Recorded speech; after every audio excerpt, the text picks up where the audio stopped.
There was a man in Jerusalem who knew how to distinguish what mattered from what did not, and that ability almost got him killed more than once.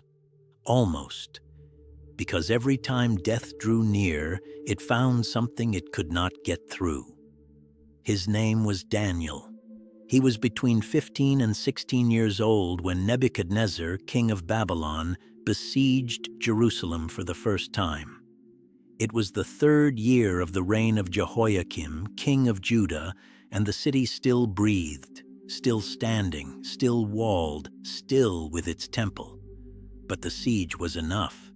Jehoiakim was broken.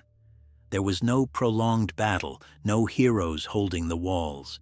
The king of Judah simply surrendered what he had, and what Nebuchadnezzar wanted was not gold, not land. It was people, specific people. The order was given to the chief of the eunuchs: seek among the children of Israel, from the royal seed and from the nobility, young men without physical defect, of good appearance, instructed in all wisdom, sharp of mind, and solid in knowledge, capable of serving in the king's palace. Let them learn the language and writing of the Chaldeans. 3 years of formation. After that, they enter the king's service. It was an intelligent plan. Nebuchadnezzar did not destroy Jerusalem on this first visit. That would come later. What he did was subtler. He took the city's future. He took the best, the most capable, those who would have been leaders, priests, counselors. He took them to Babylon, gave them new names, a new language, a new culture, new food, new clothes, and waited for 3 years to make them Babylonians. That was how empires worked. They did not need to kill everyone. They only needed to erase who you were and replace it with something else. Daniel was chosen. Along with him, 3 others: Hananiah, Mishael, and Azariah. All 4 were from Judah. All 4 fit the required profile. All 4 received new names. Daniel became Belteshazzar, Hananiah became Shadrach, Mishael became Meshach, and Azariah became Abednego. The new names honored Babylonian deities. It was part of the process. But Daniel made a decision early on, before anything important had yet happened, in a situation that might have seemed small. He decided he would not eat from the king's table. This needs to be understood properly. The food from the royal table was a privilege. It was abundance, quality, distinction. To refuse was risky. It could appear ungrateful, could irritate the chief of the eunuchs, could draw unwanted attention. And Daniel was new, had no power at all, had nothing to protect him except what he carried inside. But he knew that food was offered to idols before it reached the table. He knew that eating it meant participating in something he could not participate in. And there were also the dietary laws of Israel, which that kitchen certainly did not observe. A small detail? Not for someone who understands that faithfulness to God begins in daily choices, in things no one is watching, in things that would be easy to overlook because everyone overlooks them. Daniel went to speak with the chief of the eunuchs, carefully, with respect, without unnecessary confrontation. The chief of the eunuchs liked Daniel. The text says so explicitly that God caused Daniel to find grace and mercy before him. But the man was afraid. He said openly, "The king has designated what you are to eat and drink. If he sees you looking worse than the other young men of your age, my head will answer for it." It was a legitimate fear. Babylon was not a place where errors were discussed. They were punished. Daniel did not press the chief. He went to speak with the immediate supervisor, the man responsible for their day-to-day affairs. He made a concrete proposal. "Give us vegetables to eat and water to drink for 10 days. Then compare our appearance with that of the young men who eat from the king's table. And afterward, do as you see fit, according to what you observe." 10 days. That was all he asked. The supervisor agreed, perhaps out of curiosity, perhaps because there was something about Daniel that inspired trust. 10 days passed, and at the end of those 10 days, Daniel and his 3 companions looked better and were better nourished than all the other young men who had eaten from the king's table.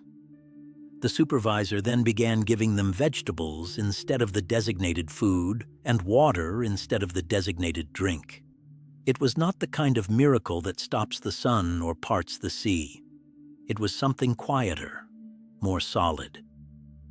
Faithfulness upheld by God in the details. These are miracles that human pride frequently overlooks, but which providence employs with the same sovereignty. The 3 years passed. At the end, Nebuchadnezzar summoned all the young men who had been trained. The king examined each one personally, and among all of them, none was found equal to Daniel, Hananiah, Mishael, and Azariah. In every matter requiring wisdom and understanding, they were 10 times superior to all the magicians and enchanters in all the kingdom. Daniel began to serve at the king's court. Then came the dream. In the 2nd year of Nebuchadnezzar's reign, scholars debate the exact chronology, but the text clearly places it early in the reign at its height. The king had a dream that troubled him so deeply he could not sleep. He summoned all his wise men, the magicians, the enchanters, the sorcerers, the Chaldeans. He told them he had had a dream and needed them to interpret it. The wise men responded with what would be the obvious answer, "Tell us the dream, O king, and we will interpret it." Nebuchadnezzar then said something that placed them in a trap with no way out. "No, I want you to tell me the dream, and then give me the interpretation." The wise men were shaken. They answered that no man on earth could do such a thing, that revealing another person's dream was something only the gods could do, and the gods did not dwell among men. It was true, and they knew it was true. Nebuchadnezzar concluded they were stalling, trying to deceive him, waiting for the situation to change, and so he issued the order, "Let all the wise men of Babylon be put to death." Daniel and his companions were included in that category.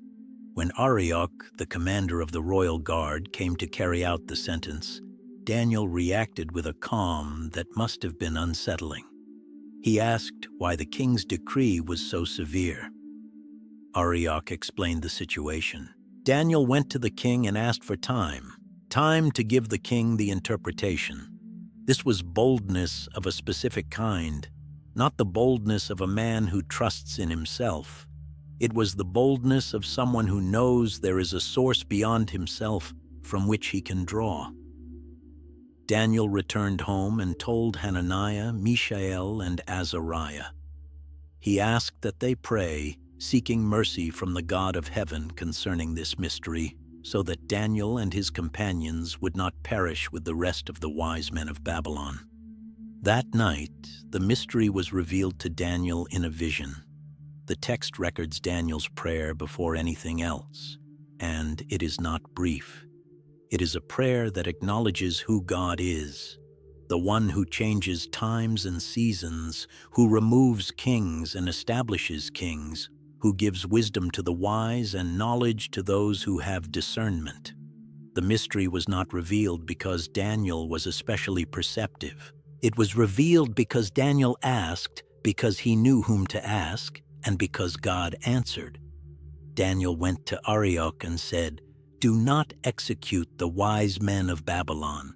Bring me before the king, and I will give the king the interpretation." Arioch brought him in haste. When presenting him, he said, "I have found among the exiles of Judah a man who will give the king the interpretation." The king asked, "Are you able to make known to me the dream I have seen and its interpretation?" Daniel answered, "The mystery the king demands, no wise man, enchanter, magician, or diviner can reveal to the king. But there is a God in heaven who reveals mysteries, and he has made known to King Nebuchadnezzar what will come to pass in the latter days." Then he told the dream. The king had seen an enormous, brilliant statue, terrifying in appearance. Its head was of pure gold, its chest and arms of silver, its belly and thighs of bronze, its legs of iron, its feet partly of iron and partly of clay. Then a stone was cut out, not by human hands, and struck the feet of iron and clay and broke them in pieces. The iron, the clay, the bronze, the silver, and the gold were all broken together and became like the chaff of the summer threshing floors, and the wind carried them away so that not a trace of them could be found. And the stone that had struck the statue became a great mountain and filled the whole earth. Nebuchadnezzar said nothing, but he knew that was exactly what he had dreamed. The interpretation followed, and it was at once a compliment and a warning. The head of gold was Nebuchadnezzar himself, his kingdom, his power, his glory. After him would come a kingdom inferior, then another of bronze which would rule over all the earth, then a fourth kingdom strong as iron which would crush and shatter everything. But that fourth kingdom would be divided. The feet partly of iron and partly of clay indicated a divided kingdom which would have within it something of the hardness of iron and something of the fragility of clay, without the two truly mixing, just as iron and clay do not mix. In the days of those kings, the God of heaven will establish a kingdom that shall never be destroyed, that shall not be left to another people, that shall break in pieces all these kingdoms and bring them to an end, but shall itself endure forever. That was what the stone cut without human hands meant. Nebuchadnezzar fell upon his face before Daniel. He commanded that an offering and incense be presented to him. He declared that truly the God of Daniel was God of gods, Lord of kings, and a revealer of mysteries. Daniel was promoted. He became governor of the whole province of Babylon and chief over all its wise men. At Daniel's request, Shadrach, Meshach, and Abednego were appointed over the administration of the province. Daniel remained at the king's court, but kings are not steadfast in their revelations. Nebuchadnezzar commanded that a golden statue be made, 60 cubits high, 6 cubits wide. He had it erected on the plain of Dura in the province of Babylon. Then he summoned all the high officials of the kingdom, the satraps, the prefects, the governors, the counselors, the treasurers, the justices, the magistrates, and all the administrators of the provinces, to the dedication of the statue. The order was given by the herald. At the moment you hear the sound of the horn, the pipe, the lyre, the trigon, the harp, the bagpipe, and every kind of music, you shall fall down and worship the golden statue that King Nebuchadnezzar has set up. Whoever does not fall down and worship shall immediately be cast into a furnace of blazing fire. Shadrach, Meshach, and Abednego did not bow down. Certain Chaldeans came forward and denounced them to the king. They said, "O king, live forever. These Jews, whom you have appointed over the administration of the province of Babylon, pay no heed to you. They do not serve your gods or worship the golden statue you have set up." Nebuchadnezzar was furious. He summoned the three. He asked directly, "Is it true that you do not serve my gods or worship the golden statue I have set up? If you are ready to bow down and worship the statue I have made when you hear the music, very well. But if you do not worship, you will immediately be cast into a furnace of blazing fire. And who is the God who will deliver you out of my hands?" The answer of the three was direct, without ornament, without elaborate defense. "We have no need to answer you in this matter. If our God is willing, he is able to deliver us from the furnace of blazing fire, and he will deliver us out of your hand, O king. But even if he does not, know this, O king, that we will not serve your gods or worship the golden statue you have set up." There are few moments in all of Scripture where courage is so clean as that. They did not say God would certainly deliver them. They said he was able, and they said that even if he did not, their answer would be the same. That is a faith that does not negotiate with outcomes. Nebuchadnezzar was so filled with rage that his expression changed toward Shadrach, Meshach, and Abednego. He ordered the furnace to be heated 7 times more than it was usually heated. He commanded the strongest men in his army to bind them and throw them in. The furnace was so hot that the flames killed the men who threw them in. The 3 fell bound into the furnace of blazing fire. Then the king was astonished and rose quickly. He said to his counselors, "Did we not cast 3 men bound into the fire?" They answered, "Certainly, O king." He said, "But I see 4 men unbound walking in the middle of the fire, and they are not hurt. And the appearance of the 4th is like a son of the gods." Nebuchadnezzar went to the opening of the furnace and called out, "Shadrach, Meshach, and Abednego, servants of the Most High God, come out! Come here!" The 3 came out. The satraps, prefects, governors, and royal counselors gathered around them. The fire had had no power over their bodies, their hair was not singed, their cloaks were not changed, and there was not even the smell of fire on them. Nebuchadnezzar said, "Blessed be the God of Shadrach, Meshach, and Abednego, who sent his angel and delivered his servants who trusted in him. Any people, nation, or language that speaks anything against the God of Shadrach, Meshach, and Abednego shall be torn limb from limb, and their houses shall be laid in ruins, for there is no other God who is able to rescue in this way." And the 3 were promoted in the province of Babylon. What happened to Daniel during this episode, the text does not say. Some suppose he was in another region carrying out his duties. The text's silence on the matter is respected by tradition. There is no need to invent. What follows in the book of Daniel is narrated as if Nebuchadnezzar himself were speaking, a royal edict, a proclamation the king would have sent to all peoples, nations, and languages that dwelt in all the earth. And what he proclaimed was remarkable, coming from a conqueror who had destroyed Jerusalem and carried God's people into exile. Nebuchadnezzar said he had had a dream that terrified him, and that none of the wise men of Babylon had been able to interpret it. But Daniel had. The dream was this: there was a tree in the middle of the earth, and its height was immense. The tree grew and became strong, and its top reached to heaven and was visible to the ends of the whole earth. Its foliage was beautiful and its fruit abundant. In it was food for all. The beasts of the field found shade under it. In its branches the birds of the sky nested. From it all flesh was fed. Then, in the vision, a watcher, a holy one, came down from heaven and cried out with force, "Cut down the tree, cut off its branches, strip off its foliage, scatter its fruit.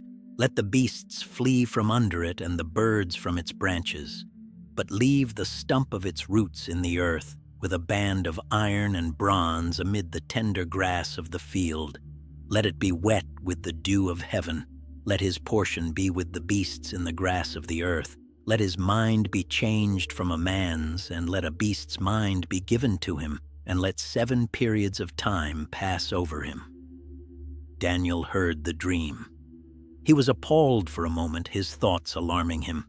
The king said, "Belteshazzar, let not the dream or the interpretation alarm you." Daniel answered, "My lord, may the dream be for those who hate you and its interpretation for your enemies. The tree you saw, it is you. You have grown and become strong, and your greatness has grown and reaches to heaven, and your dominion to the ends of the earth. And the watcher, the Holy One, who came down from heaven and said, 'Cut down the tree and destroy it.' This is the interpretation, O king, and it is the decree of the Most High that has come upon my lord the king. You shall be driven from among men, and your dwelling shall be with the beasts of the field.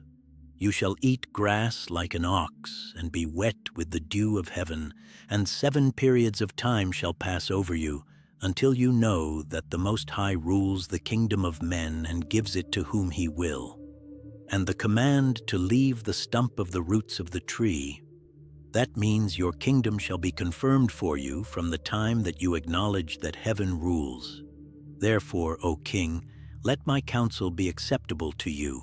Break off your sins by practicing righteousness, and your iniquities by showing mercy to the oppressed. Perhaps there may be a lengthening of your prosperity. 12 months passed. Nebuchadnezzar was on the roof of the royal palace of Babylon.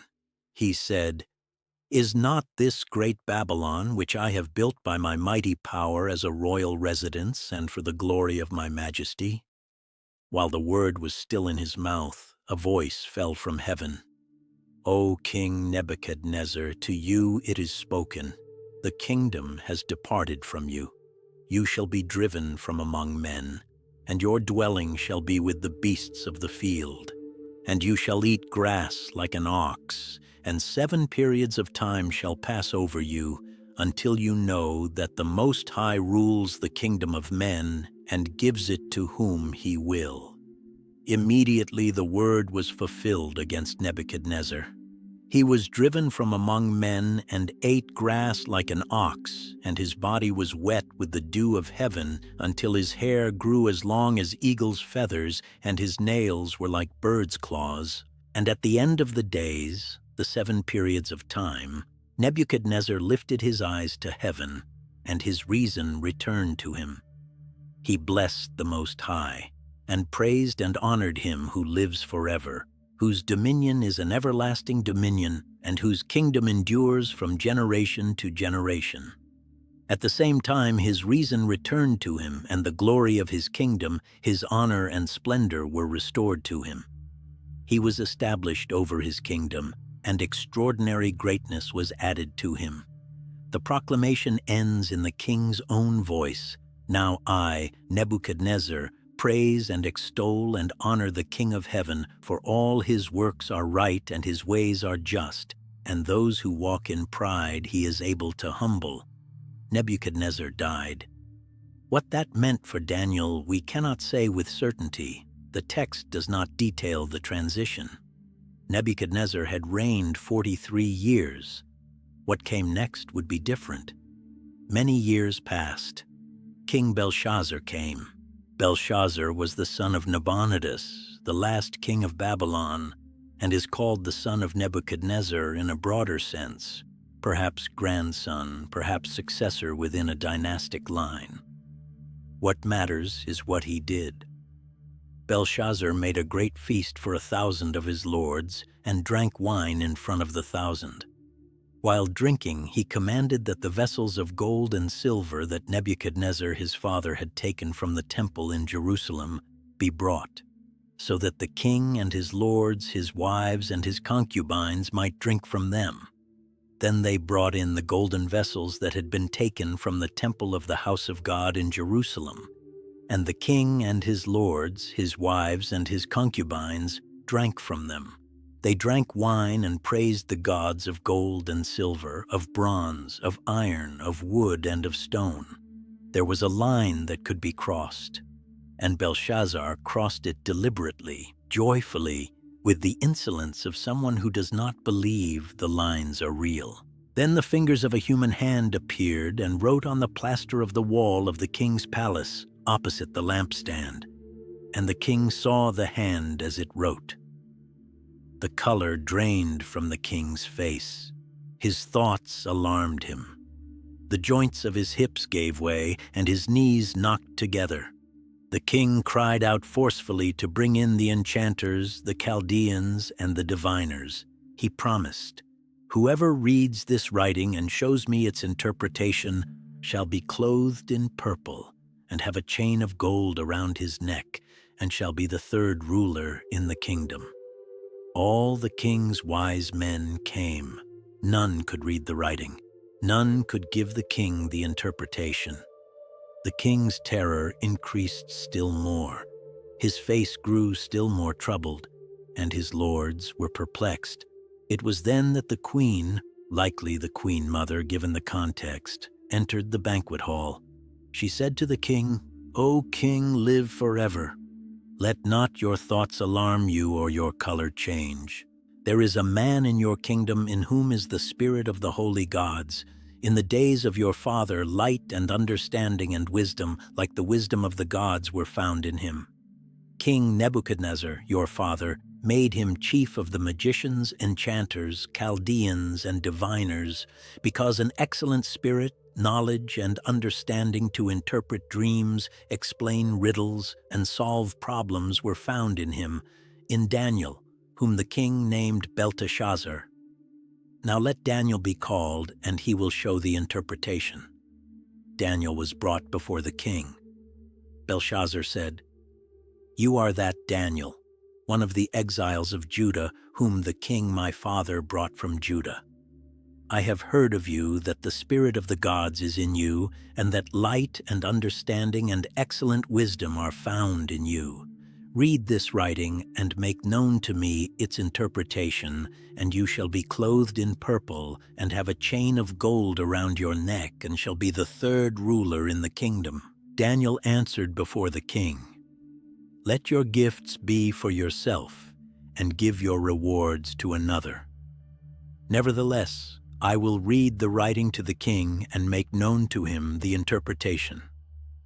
Then he said what needed to be said.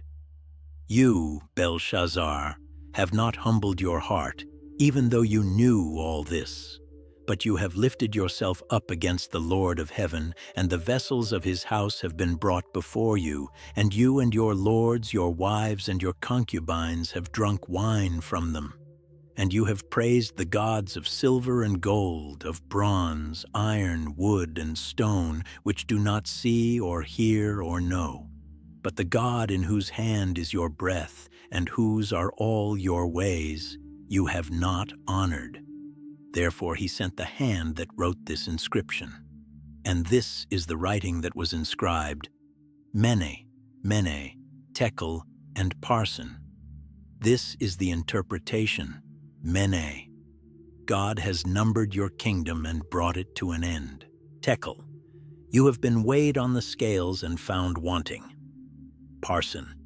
Your kingdom is divided and given to the Medes and Persians. Then, by order of the king, Daniel was clothed in purple, and a chain of gold was placed around his neck, and it was proclaimed that he should be the third ruler in the kingdom. That very night, Belshazzar, king of the Chaldeans, was killed, and Darius the Mede received the kingdom. Being about 62 years of age, Babylon had fallen. The great empire had reached its end. The Persians entered the city, which historians like Xenophon and Herodotus record in different ways, but the central fact is the same. Babylon, which seemed indestructible, fell in a single night. Daniel survived the fall, and that alone says something. Darius organized the kingdom. He set over it 120 satraps, and over them 3 presidents, so that the satraps would give account to them and the king suffer no loss. Daniel was one of those 3 presidents. Then Daniel distinguished himself above all the other presidents and satraps because an excellent spirit was in him, and the king planned to set him over the whole kingdom. Then the other presidents and the satraps sought to find a ground for complaint against Daniel with regard to the kingdom. But they could find no ground for complaint or any fault because he was faithful and no error or fault was found in him. Then these men said, "We shall not find any ground for complaint against this Daniel unless we find it in connection with the law of his God." It was an honest conclusion, however it came from adversaries. Daniel was untouchable in everything that could be verified. His only vulnerability was his faith. And even that was only a vulnerability if the law of the kingdom could be made to forbid it. So they went to King Darius and said, "O King Darius, live forever. All the presidents of the kingdom, the prefects and the satraps, the counselors and the governors, are agreed that the king should establish a statute and enforce an injunction that whoever makes petition to any god or man for 30 days, except to you, O king, shall be cast into the den of lions." Darius signed the document. The decree was written. Daniel knew the document had been signed. He went to his house. His upper chamber had windows open toward Jerusalem. 3 times a day he got down on his knees and prayed and gave thanks before his God, as he had done previously. The text is precise about this, as he had done previously. He changed nothing. He did not hide. He did not reduce the frequency. He did not close the windows. Those men who went to check found exactly what they expected to find: Daniel praying and making supplication before his God. They went to the king and invoked the injunction. The king answered that the matter was firm, according to the law of the Medes and Persians, which cannot be revoked. Then they said, "Daniel, who is one of the exiles from Judah, pays no attention to you, O king, or the injunction you have signed, but makes his petition 3 times a day." When the king heard this, he was much distressed and set his mind to deliver Daniel. He labored until sunset to rescue him. But those men came back and pressed the king, reminding him that the decree of the Medes and Persians was irrevocable. Then the king commanded, and Daniel was brought and cast into the den of lions. The king said to Daniel, "May your God, whom you serve continually, deliver you." A stone was brought and laid over the mouth of the den. The king sealed it with his own signet and with the signet of his lords, so that nothing could be changed concerning Daniel. The king went to his palace and spent the night fasting. No food was brought to him. His sleep fled from him. Then the king arose at dawn and went in haste to the den of lions.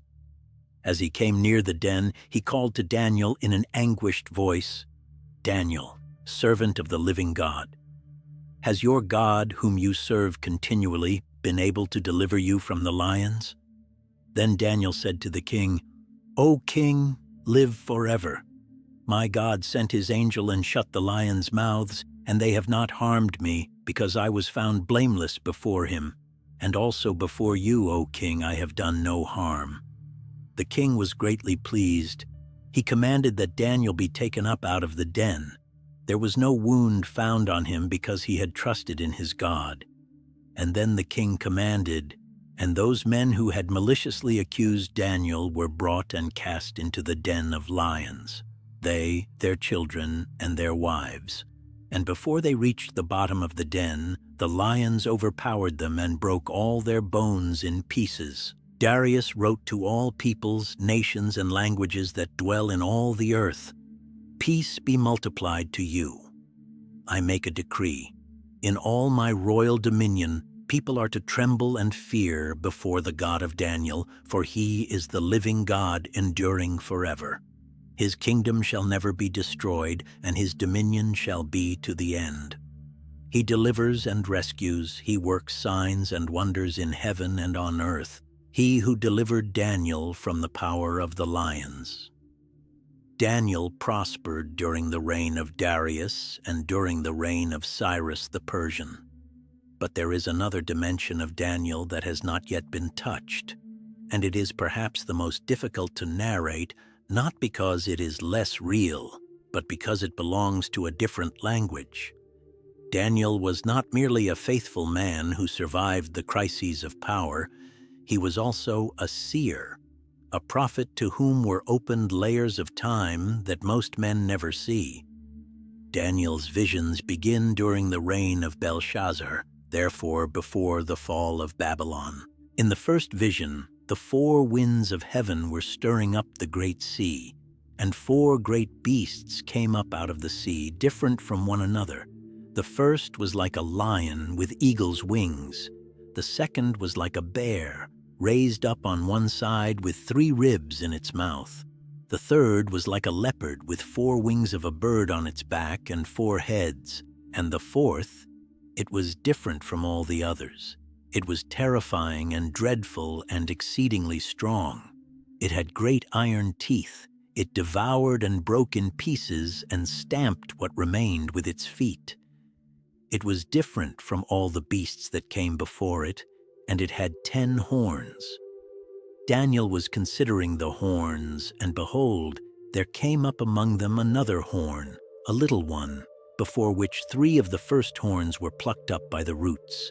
And behold, in this horn were eyes like the eyes of a man, and a mouth speaking great things. As he looked, thrones were placed, and the Ancient of Days took his seat. His clothing was white as snow, and the hair of his head like pure wool. His throne was fiery flames with wheels of burning fire. A stream of fire issued and came out from before him. Thousands upon thousands served him, and 10,000 times 10,000 stood before him. The court sat in judgment, and the books were opened. Daniel continued looking because of the great words that the horn was speaking. He saw then that the beast was killed and its body destroyed and given over to be burned with fire. As for the rest of the beasts, their dominion was taken away, but their lives were prolonged for a season and a time. And behold, with the clouds of heaven there came one like a son of man. He came to the Ancient of Days and was presented before him. And to him was given dominion and glory and a kingdom, that all peoples, nations, and languages should serve him. His dominion is an everlasting dominion which shall not pass away, and his kingdom one that shall not be destroyed. Daniel was troubled in his spirit, and the visions of his head alarmed him. He approached one of those who stood there and asked him the truth of all this. And the one standing before him said, "These 4 great beasts are 4 kings who shall arise out of the earth. But the saints of the Most High shall receive the kingdom and possess the kingdom forever, forever, and ever." The second great vision of Daniel also occurred during the reign of Belshazzar, in the 3rd year of his reign. Daniel found himself beside the river Ulai in Susa, which was the capital of the province of Elam. He saw a ram with 2 horns, charging westward and northward and southward. No beast could stand before it. It did as it pleased and became great. Then from the west came a male goat, running across the face of the whole earth without touching the ground. It had a conspicuous horn between its eyes. It came to the ram and ran at it with furious force. It struck the ram and broke its 2 horns. The ram had no power to stand before it. The goat cast the ram to the ground and trampled on it. The goat became exceedingly great. But when it was strong, the great horn was broken, and instead of it there came up 4 conspicuous horns toward the 4 winds of heaven.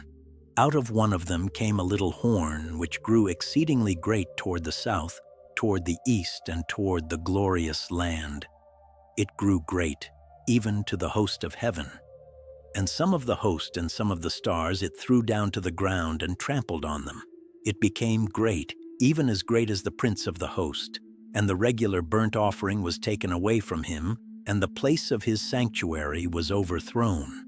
A host was given over to it together with the regular burnt offering through transgression. It threw truth to the ground and acted and prospered. Gabriel was sent to explain the vision to Daniel. The ram with 2 horns represents the kings of Media and Persia. The goat is the king of Greece. The great horn between its eyes is the first king. As for the 4 horns that arose in place of the one that was broken, 4 kingdoms shall arise from his nation, but not with his power. The king who would come after, fierce of face, understanding riddles, would destroy the mighty men and the people who are the saints, would exalt himself in his heart, would destroy many who are at ease, would stand up against the Prince of Princes. But he would be broken, and not by human hand. Daniel collapsed and was sick for some days. Then he rose and went about the king's work. He was troubled by the vision and did not understand it fully. The 3rd great vision came in a different manner. Daniel had been reading the writings of Jeremiah the prophet and noticed that God had spoken of Jerusalem lying desolate for 70 years. When he perceived what this meant and that it was drawing near its fulfillment, he turned his face to the Lord God, seeking him by prayer and pleas for mercy, with fasting and sackcloth and ashes. He confessed the sin of Israel, confessed the unfaithfulness, confessed that the people had turned aside. He cried out that God would look upon the city that bore his name, not because of any righteousness of Israel, but because of God's great mercy. While he was still speaking in prayer, Gabriel, whom he had seen in the earlier vision, came to him in swift flight at the time of the evening offering. He spoke with Daniel and said, "Daniel, I have come out to give you insight and understanding. At the beginning of your pleas for mercy, a word went out, and I have come to tell it to you, for you are greatly loved. Therefore, consider the word and understand the vision. 70 weeks are decreed about your people and your holy city, to finish the transgression, to put an end to sin, to atone for iniquity, to bring in everlasting righteousness, to seal both vision and prophet, and to anoint a most holy place. Know therefore and understand, from the going out of the word to restore and build Jerusalem to the coming of an anointed one, a prince, there shall be 7 weeks and 62 weeks. It shall be built again with squares and moat, but in a troubled time. And after the 62 weeks, an anointed one shall be cut off, and shall have nothing. And the people of the prince who is to come shall destroy the city and the sanctuary. Its end shall come with a flood, and to the end there shall be war. Desolations are decreed. And he shall make a strong covenant with many for 1 week, and for half of the week he shall put an end to sacrifice and offering. And on the wing of abominations shall come one who makes desolate until the decreed end is poured out on the desolator.